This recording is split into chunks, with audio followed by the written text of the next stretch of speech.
bem-vindos ao episódio 3 do All My Talks. Conversas sobre bem-estar, bioindividualidade e hábitos que fazem sentido no dia-a-dia. Consciência sem rigidez, com sabor e intenção. Partilhamos aqui hábitos que fazem sentido para pessoas ocupadas que querem viver bem e ter hábitos saudáveis no seu dia-a-dia. Eu sou a Rita, nutricionista da All My Snacks. Este podcast é apoiado pela Porto Business School, a quem agradecemos a colaboração.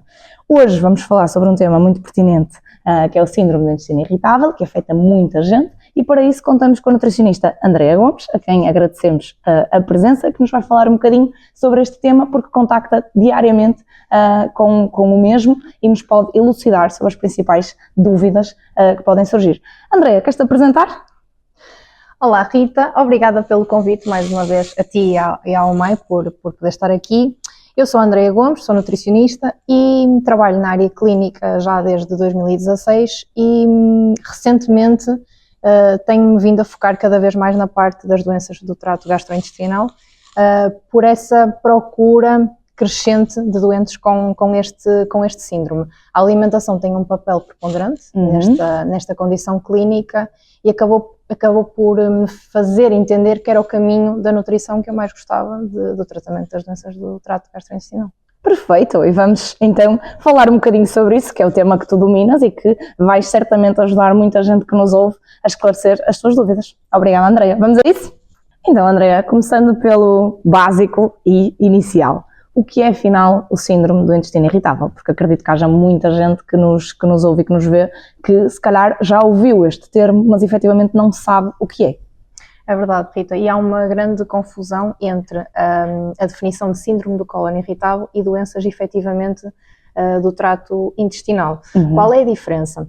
O síndrome do cólon irritável é, como o próprio nome indica, uma condição, ok? É um síndrome funcional, ou seja, é como se o intestino, explicado de uma forma mais simples, o intestino não funciona como ele deveria funcionar. Aparentemente há uma hipersensibilidade visceral e faz com que comportamentos alimentares, gestão de stress, uma má higiene de sono acabem por prejudicar o funcionamento do intestino desses doentes. É como se o intestino destes doentes estivesse constantemente em stress nervoso e acaba por alterar a forma como ele reage a diferentes padrões. O que muitas vezes confunde estes doentes é o facto de não haver um diagnóstico através de exames ou de análises, por isso é que se diz que é uma condição funcional, ok? Muitas vezes os gastroenterologistas, portanto os médicos especialistas da parte gastrointestinal, fazem estes exames e estas análises clínicas para uma forma de despistarem outras condições mais graves, ok? Mas a verdade é que, ao ser um síndrome, não é visível em análises clínicas, em exames como colonoscopia. O que o doente vai ver é um intestino perfeitamente normal, ok? Porque, lá está, a partir do momento que é uma alteração funcional, não é detectável nestes exames clínicos. Certo, mas mesmo, como tu disseste, não sendo detectável e não sendo, se calhar, à partida facilmente diagnosticável, impacta muito a qualidade de vida das pessoas que sofrem desta condição, não é? Que tipo de exemplos ou de casos é que te chegam à consulta? Que sintomatologia têm? Que condições ou que dificuldades é que trazem no seu dia-a-dia que tu te percebas que realmente impacta a vida e a qualidade de vida daquela pessoa? Apesar do síndrome do cólon irritável não ser uma doença, ok? Tem tratamento. Pode não ter cura, mas tem tratamento. E a questão do tratamento passa muito por gerir todos os sintomas que o doente sente, ok? Quando nós temos um doente em consulta, que vem já de uma consulta de gastroenterologia, fez uma série de análises clínicas, fez alguns exames como uma endoscopia, uma colonoscopia, está tudo ok, ele vem muito frustrado para a consulta e não consegue perceber. O médico diz-me que está tudo bem, mas eu estou cada vez pior. Eu tenho muitas cólicas, tenho muitos episódios de diarreias ou até mesmo de prisão de ventre, da obstipação. Há doentes que até têm uma alternância entre estas duas condições. São doentes que vivem muito preocupados e estressados com eventos sociais, têm receio de terem um episódio menos feliz num casamento, numa festa. Certo.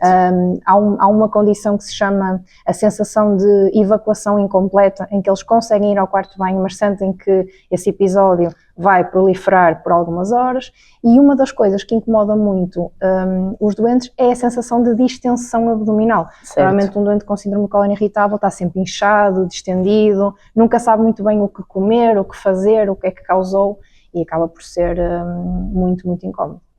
Ou seja, muita gente que chega à consulta de nutrição, vinda muitas vezes da consulta médica, não é, com o gastroenterologista, como tu falaste, nem sequer sabe que está a lidar com a síndrome do intestino irritável, não é? Portanto, fica um bocadinho naquele limbo daquilo que é que eu tenho, não é? Portanto, isso acaba por também afetar não só a parte física, mas também a parte emocional da pessoa, não é? Portanto, grande parte dos doentes com esta condição são pessoas que têm níveis de ansiedade e de stress muito grandes. Por isso é que quando se fala do cólon irritável, fala-se muito da gestão de stress.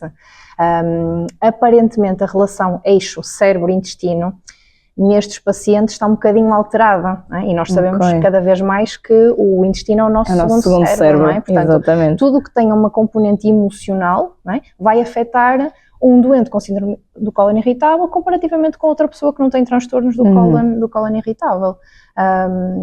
Portanto, o stress e a ansiedade são duas coisas que pioram significativamente os sintomas, correto? Muito. E há assim mais alguma coisa, além da alimentação, que já nos vamos focar um bocadinho mais nessa questão, além do stress, a ansiedade e a parte alimentar, há mais algum fator do estilo de vida que afete negativamente e piore os sintomas desta condição? Olha, fundamentalmente terem uma má higiene de sono. Eu costumo explicar aos meus doentes.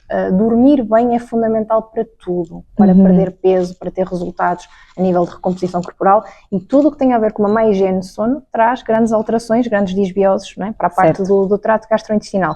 Se nós temos uma pessoa que já tem uma hipersensibilidade visceral, se dorme mal, essa alteração da microbiota vai ficar ainda mais comprometida. E nós sabemos que quando temos uma má noite de sono, a nossa relação com a comida no dia a seguir e a nossa relação até com os outros fica bastante alterada. Exatamente, portanto, o intestino sente tudo, no fundo, não é? Mesmo como falávamos há bocado, o nosso segundo cérebro e a forma como nós percepcionamos o stress, a ansiedade, o nosso dia-a-dia, como o encaramos também, acaba por afetar também a forma como o intestino também acaba por encarar. Então, e agora falando da parte alimentar em concreto, como é que a alimentação pode ajudar ou desajudar nestes casos? Então, a alimentação tem um impacto fantástico nestes doentes e é aqui que se diz que é o tratamento-chave para um síndrome do cólon irritável.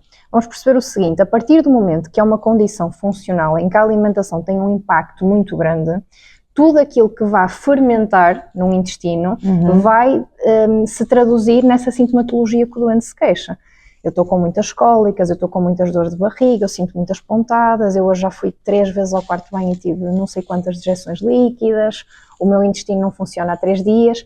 E se nós formos fazer uma história alimentar, um recordatório alimentar com o doente, percebemos que existem uma série de hidratos de carbono, de cadeia curta, que já vamos falar sobre eles, que nestes doentes são mal absorvidos. E ao serem mal absorvidos, eles chegam ao intestino grosso, fermentam, e ao fermentarem causam esta tal sintomatologia, daí os gases, a acumulação de gases aprisionados, aquela dor excessiva.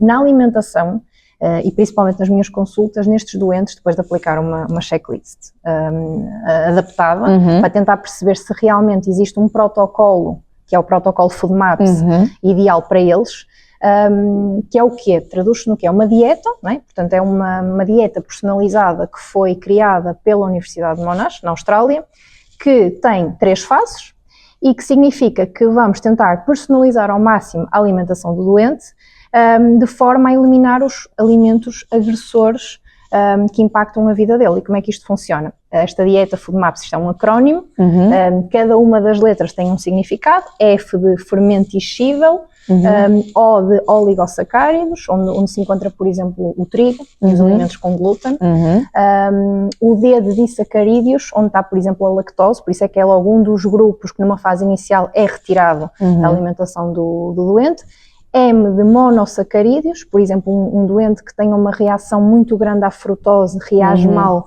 com este hidrato de carbono, e por fim polióis, onde estão o grupo dos adoçantes, onde temos o maltitol, o sorbitol. Eu dou muito exemplo daquelas pastilhas elásticas sem açúcar, que para além de fazerem a pessoa engolir muito ar, todos aqueles adoçantes normalmente prejudicam um doente com cólon irritável.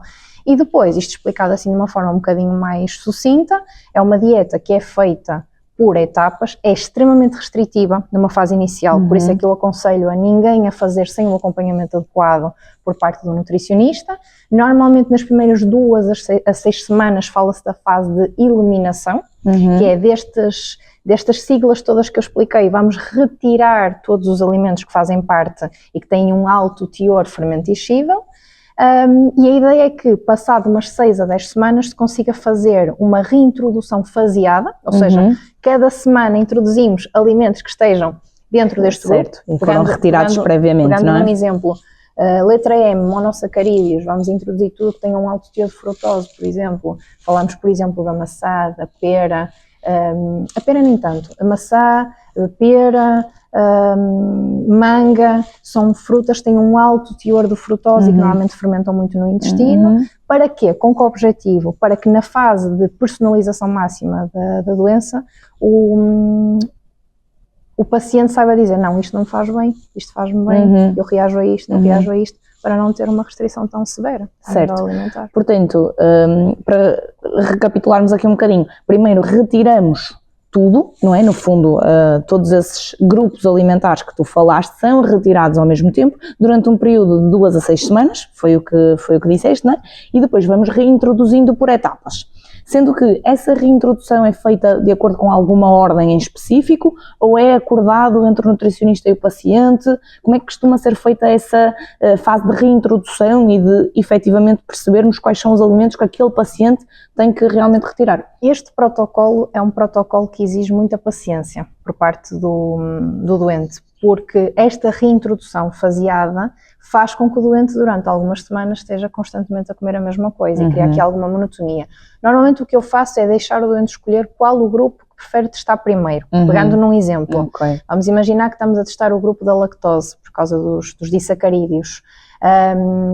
Eu normalmente, dependendo do caso que tenho à frente, ou coloco alimentos ricos em lactose, como é o caso do leite, do queijo fresco, dos iogurtes, ou mesmo alimentos que contenham uma grande porcentagem de lactose, eu reintroduzo-os durante uma semana de forma crescente, ou seja, vou pegar num exemplo, hoje o meu doente comeu meio queijo fresco em cima do pão, amanhã vai comer o queijo fresco completo e no final da semana vai comer uma dose acrescida, ou seja, come um queijo fresco e meio, por exemplo, e faz um diário alimentar. Portanto, estes pacientes têm que andar sempre com um bloco de notas atrás, ou digital ou manual, para que quando voltam à consulta, portanto, quando eu acompanho um doente com síndrome do cólon irritável, eu peço que nesta primeira fase as consultas sejam mais frequentes, menos espaçadas, para que possamos perceber, olha, já identificamos aqui este grupo não nos trouxe aqui nenhum resultado, vamos avançar para o próximo.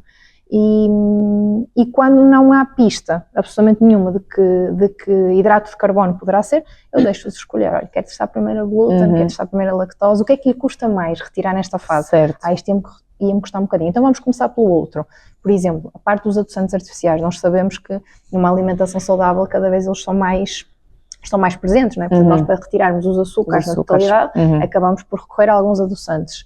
Mas se houver um paciente que particularmente já não consuma alimentos ricos em adoçantes, por exemplo, compotas, alimentos bolachas até, etc., se calhar é o grupo mais fácil para ele começar. Portanto, é uma dieta a todos os níveis, desde o início adaptada e personalizada a cada paciente. E isso é muito importante, não é? A personalização em tudo na nutrição, seja qual for o objetivo do nosso paciente, é importante garantir que toda a abordagem é individualizada, é direcionada àquela pessoa, porque efetivamente é um protocolo muito exigente, como tu estavas a falar, e cada caso é um caso, portanto, aquilo que resulta ou aquilo que piora os sintomas num paciente com este síndrome pode ser diferente daquilo que vai piorar noutra pessoa, não é? Portanto, não há propriamente uma igualdade entre duas pessoas, muitas vezes é casos completamente diferentes, não é? Sabemos que há um grupo alimentar que vai ter maior probabilidade de fazer pior neste caso, mas nunca sabemos o que é que aquela pessoa em específico realmente vai sofrer ou com o que é que vai ficar mais afetada, não é? Portanto, tudo vai variar um bocadinho de pessoa para pessoa, portanto, a estratégia tem que ser sempre muito individual e sempre conversada entre o nutricionista e o paciente, não é? Portanto, tem que haver muito este diálogo. E qual é, na tua prática, o hidrato de carbono que mais frequentemente causa sintomas? Ou seja, qual é aquele que efetivamente as pessoas depois têm que eliminar para o resto da sua vida, digamos assim? Cada vez mais na minha prática clínica observo uma reação muito descompensada à lactose e ao glúten, numa relação dose-efeito, ou seja, o que parece acontecer é que há doses pequeninas que os doentes toleram e que se sentem bem e que não têm qualquer tipo de desarranjo gastrointestinal, mas se for um consumo muito exacerbado já reagem negativamente. São os grupos mais inflamatórios para eles, por assim dizer. E olha, Andreia, além do glúten e da lactose, que como tu disseste são os mais frequentes que se calhar as pessoas manifestam sintomas, existe assim mais alguns alimentos que do ponto de vista prático seja impactante retirar na alimentação destes pacientes? Olha, existem, infelizmente. Hoje em dia eu costumo dizer que é muito difícil cozinhar sem alho e sem cebola. Certo. E são dos dois legumes com um teor fermenticível mais elevado. As leguminosas, no caso do feijão, das lentilhas, do grão de bico. A parte do alho e da cebola, já existem algumas estratégias. Nós conseguimos cozinhar sem isso. Nós conseguimos cozer uma massa, não leva alho, não leva cebola. Nós conseguimos, por exemplo, fazer um azeite aromático com alho e no final retirar o alho e só deixar ali o aroma. Certo. Só que é muito impactante para estes doentes não conseguir cozinhar com as coisas mais básicas, principalmente as leguminosas, porque as leguminosas são fontes importantíssimas também de proteína vegetal. Certo. E que nós já sabemos que para toda a gente, quando nós exageramos no seu consumo, elas por si só já fermentam, nestes doentes ainda pior. Não é? Costumamos dizer que é o grupo proibido em 90% dos casos, para além da cebola e do alho. Certo. É importante perceber também que nesta condição o sucesso da intervenção vai depender sempre muito do doente. Se o doente não fizer um bom trabalho de casa, certo, de perceber com clareza o que é que funciona para ele, o que é que não funciona, o que é que lhe dá aqui alguma sintomatologia mais agravada, não vai nos conseguir ajudar a nós como nutricionistas a avançar no protocolo. Costuma-se dizer, e tu sabes como nutricionista, que a dieta não é para toda a gente, cada uma tem a sua, personalizada. Exatamente. Um protocolo FODMAPs é uma dieta extremamente detalhada e personalizada. E a restrição só acontece numa fase inicial, mas numa fase final não é necessário se o doente fizer esse tal trabalho de casa de perceber, olha, isto é ok, eu sinto-me bem com isto, não há necessidade de retirar isto da minha alimentação. Porque como nutricionista o que me preocupa é saber que pode haver algum paciente que faça isto de uma forma autónoma e que não esteja a ter em conta as necessidades nutricionais e com isto vêm as carências exatamente, de micronutrientes, de macronutrientes e algumas consequências mais agressivas. Sim, por isso é extremamente importante procurar um profissional que tenha experiência também com esta área e que possa realmente orientar a rotina alimentar e o que é que a pessoa deve efetivamente comer. Achas que é importante nestas pessoas fazer algum tipo de suplementação? Ou não está indicado nestes casos? Assim, neste momento não há evidência que mostre essa necessidade. O que acontece na minha prática clínica é que, por exemplo, quando nós estamos a retirar alimentos com lactose, por exemplo, pode ser difícil atingir a meta de proteína. Portanto, temos que explicar ao doente, olha, numa fase temporária, vamos retirar os iogurtes, vamos retirar o queijo, vamos retirar isto, vamos retirar aquilo, olha, vamos recorrer ao frango, vamos recorrer ao atum para os lanches e algumas profissões. É difícil jogar com isso no dia-a-dia. Portanto, eu costumo dizer, eu entre consultas consigo comer o que eu quiser, se quiser comer um wrap com atum, um wrap com frango eu como, mas se eu tiver alguém que tenha uma pausa curta e que tenha que ter um lanche prático, fica mais difícil. Fica mais complicado e já não é tão aceitável. Em termos de suplementação é isso. Depois, a parte dos probióticos, que é fundamental, por causa de, principalmente um doente que tenha vários episódios de diarreias, nós sabemos que isso faz uma grande alteração da microbiota intestinal, e normalmente eu prescrevo sempre um probiótico, principalmente depois de uma crise. Se eu tiver um paciente que me contou que teve um fim de semana infernal, que teve uma grande crise, que teve muitos desarranjos intestinais, nós sabemos que a parte da microbiota fica descompensada e temos que a repor de alguma forma. Repomos através da alimentação, mas também temos que repor através de bactérias benéficas ao nosso intestino. E aí entra a suplementação, aí já entraria a suplementação, sim. Ok, muito bem. E, por exemplo, no caso, tu falavas glúten e lactose como sendo os mais frequentes. Aquelas alternativas que atualmente temos de iogurte sem lactose ou pão sem glúten, isso está permitido para estes doentes ou também convém retirar este tipo de alternativas? Uma excelente pergunta, Rita. O que eu costumo ensinar e educar os meus pacientes é ler os rótulos dos produtos alimentares. E isto porquê? Eu posso ter à minha frente um produto que é sem glúten, sem lactose, mas vou à lista de ingredientes e vejo que tem um ingrediente que faz parte do tal acrónimo dos Food Maps e que o doente reage menos bem. Vou dar um exemplo. Um pão sem glúten, por exemplo, muitas vezes tem uma grande adição de açúcar ou alguma adição de gorduras e normalmente um síndrome do cólon irritável reage muito mal ao açúcar em excesso, à gordura em excesso, portanto nós temos que tentar perceber o que é mais crítico e tentar ao máximo colocar opções menos processadas nesta fase em que estamos a tentar entender o que é que o doente reage mais. É possível sim. Eu tento sempre aconselhar a listas de ingredientes pequenas, ingredientes naturais, certo, que a pessoa conheça, não é? Sim, transmite-lhes alguma confiança, esse tipo de produtos, mas de qualquer forma convém sempre ler o rótulo dos alimentos para saber se é ok para eles ou não. Certo. E além do protocolo de Food Maps que tivemos até então a falar, existe mais alguma forma ou estratégia do ponto de vista alimentar para contornar os sintomas deste síndrome? Ou seja, toda a gente tem que fazer este protocolo ou há outras estratégias menos restritivas, caso a pessoa tenha dificuldades em aplicar este protocolo? Existe alguma outra estratégia ou forma de atuação que possa permitir melhorar os sintomas?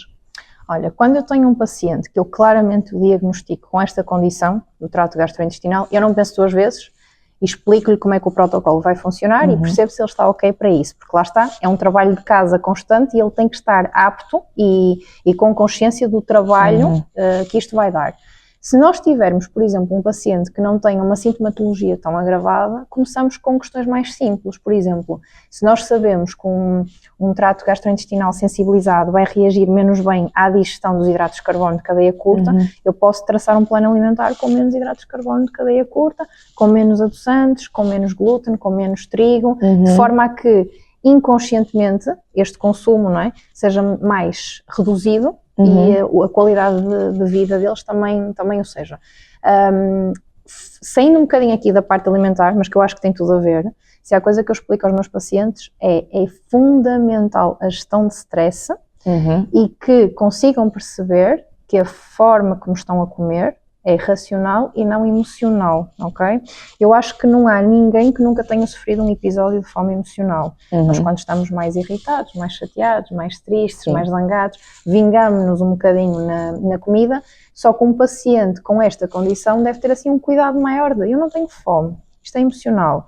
Se eu já sei que estou assim um bocadinho estressado, um bocadinho angustiado e sei que isto do ponto de vista gastrointestinal já me vai dar aqui alguma alteração, deixa-me não prejudicar a minha condição comendo mais açúcares, mais hidratos de carbono, talvez se calhar por aí, com esses cuidados mais simples. Certo, ter aqui uma gestão emocional também um bocadinho mais eficaz neste sentido e também, se calhar acima de tudo, conhecermos-nos muito bem, não é? Porque cada um de nós individualmente percebe quais são os seus maiores gatilhos e efetivamente consegue se calhar contornar, portanto não só aqui o nutricionista enquanto profissional especializado na parte alimentar, naquilo do que a pessoa deve ou não fazer, a própria pessoa também deve conseguir perceber quais são os seus gatilhos e o que é que pode fazer para os contornar. Então, e se tivesses que dar dicas práticas para quem nos ouve, para o seu dia-a-dia, assim de uma forma direta e facilmente perceptível para quem está a ouvir, o que é que tu dirias? Quais são assim os passos essenciais, as estratégias, o que é que as pessoas no seu dia-a-dia devem adotar? Olha, muito para além da parte alimentar, a primeira coisa é o sedentarismo. Okay? A prática de uma atividade física regular, em primeiro lugar, vai reduzir em larga escala os índices de stress e um doente com um índice de stress muito alto vai sempre ter crises mais regulares. Portanto, a prática de atividade física. Alguns estudos já mostram que exigem práticas mais tranquilas, por exemplo, o yoga, o pilates, meditação, talvez, não é? E, efetivamente, em pessoas muito ansiosas, e vê-se muito isto em doentes que têm muita autocrítica constante, que são muito perfeccionistas, que são muito exigentes com eles mesmos, que a cabeça não desliga, muitas vezes em termos profissionais, e este tipo de abordagem resulta muito bem. O conciliar entre o exercício físico mais comum, que pode ser a prática de musculação, de corrida, seja o que for, com uma atividade mais, em que eles estejam mais conectados. No caso de um pilates e de um yoga, em que a relação corpo-mente está muito interligada.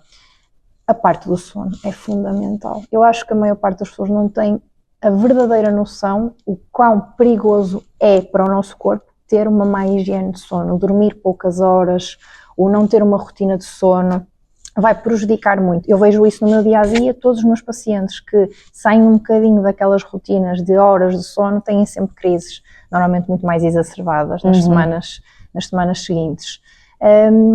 Para além da prática de atividade física, do sono, conhecerem-se muito bem.